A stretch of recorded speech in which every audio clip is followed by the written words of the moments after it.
Bom dia, a paz de Jesus, amor de Maria, começando o nosso cafezinho com Jesus, em nome do Pai, do Filho e do Espírito Santo. Amém. Senhor, louvo-te por sua grandeza, louvo por sua bondade, onde reconheço e conheço, através do que é bom, encontrar somente em ti o verdadeiro sentido do amor.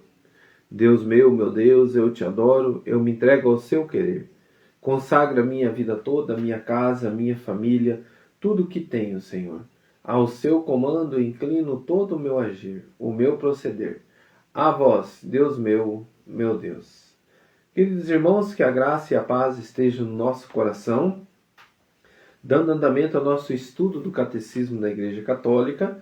Nós estamos falando sobre apóstolo e ministério da reconciliação e os apóstolos, onde que nós vamos falar sobre este sacramento, onde que nós nos reconciliamos com Deus e vivendo nesse agir diante da missão dos apóstolos que foi dado a eles, foi concedido a eles devido ao nosso Senhor Jesus.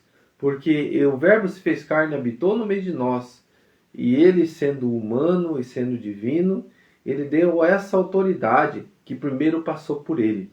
Nós vamos ver justamente isso. Como Cristo confiou a seus apóstolos o ministério da reconciliação, os bispos e os seus sucessores e os presbíteros, colaboradores dos bispos, continuam a exercer esse ministério. De fato, são os bispos e os presbíteros que têm, em virtude do sacramento da ordem, o poder de perdoar todos os pecados em nome do Pai e do Filho e do Espírito Santo.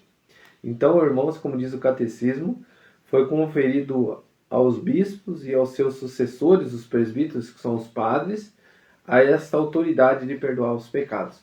Nós vamos ver de onde que surgiu essa autoridade. Vamos começar aqui pelo nosso Senhor Jesus.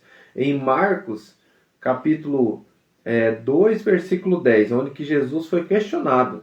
Ele disse ao paralítico que os amigos trouxeram a Jesus, ele disse ao paralítico: teus pecados estão perdoados, levanta-te e anda. E naquele exato momento o paralítico levantou da maca. E aí começou a murmuração do coração desses homens que estavam ali diante de Jesus. Quem pode perdoar os pecados senão Deus? Mas Jesus, penetrando logo no seu espírito, nos seus íntimos pensamentos, lhe disse: por que pensais isso nos vossos corações? Que é mais fácil dizer ao paralítico: os pecados te são perdoados, ou dizer: levanta-te, toma o teu leite e anda? Ora, para que conheçais o poder concedido ao Filho do Homem sobre a terra, disse ao paralítico. Palavras da salvação. Glória a vós, Senhor. Então aqui ele explica para nós no versículo 10, para que conheçais o poder concedido ao Filho do Homem.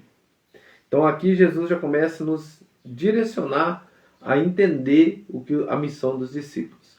Vamos pegar a palavra em Mateus 16, versículo 18. Mateus, capítulo 16.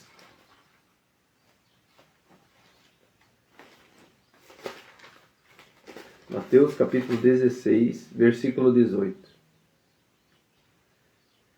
Vamos no versículo 16, né? Simão Pedro respondeu: tu és o Cristo, filho de Deus vivo. Jesus então lhe disse: feliz és tu, Simão, filho de Jonas, porque não foi a carne nem o sangue que te revelou isso, mas meu Pai que está no céu. Eu te declaro: tu és Pedro, e sobre esta pedra edificarei a minha igreja, e as portas do inferno não prevalecerão contra ela. Eu te darei as chaves do reino dos céus. Tudo o que ligares na terra será ligado no céu, e tudo o que desligares na terra será desligado no céu. Depois ordenou aos seus discípulos que não dissesse a ninguém que ele era o Cristo. Palavras da salvação. Então, queridos irmãos, tudo o que ligares na terra será ligado no céu, e tudo o que desligares na terra será desligado no céu. Tu és Pedro, e sobre essa pedra edificarei a minha igreja, e o inferno não prevalecerá contra ela. Eu te darei as chaves do reino do céu. Tudo o que ligares na terra será ligado no céu, e tudo o que desligares na terra será desligado no céu. Aqui diz o nosso Senhor Jesus, está dando autoridade aos discípulos, aos apóstolos, e diante dos apóstolos ele dá a eles a igreja, que vai passando. A igreja, por que, irmãos, a igreja? Porque eu falo assim, Pedro morreu, os apóstolos morreram, mas eles vão deixando sucessores, onde que chega até os bispos, onde que chega até os nossos padres. Por isso que cada padre, cada bispo, eles estão ligados lá à mão dos apóstolos, que foi imposto lá em Atos dos Apóstolos, os escolhidos, como nós vamos vendo que eles escolheram um lugar de Judas, e foram impondo as mãos, foram abrindo a igreja de Cristo, foram ampliando a igreja e dando essa autoridade direcionada a alguns homens que foram selecionados pelo poder do Espírito Santo, onde que eles faziam oração, eles tiravam a sorte, e ali eles colocavam diante desses homens a continuidade dessa igreja de Cristo, dando essa autoridade que Cristo deu para cada um, para passar para os outros à frente, né? Mas tudo com o agir do Espírito Santo. Vamos pegar a nossa palavra lá em João, capítulo 20, do versículo 22 ao 23. Nós vamos ver exatamente o que eu acabei de dizer. João, capítulo 20, do versículo 23.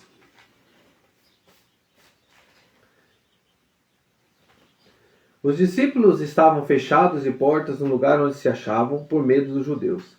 Jesus veio, pôs-se no meio deles e disse-lhes: a paz esteja convosco. Dito isso, mostrou-lhe as mãos e o lado. Os discípulos alegraram-se ao ver o Senhor. Disse-lhes outra vez: a paz esteja convosco. Como o Pai me enviou, assim também eu vos envio a vós. Depois dessas palavras, soprou sobre eles, dizendo-lhes: recebei o Espírito Santo. Aqueles a quem perdoardes os pecados, lhes serão perdoados. Aqueles a quem os retiverdes, lhes serão retidos. Palavras de salvação. Glória a vós, Senhor.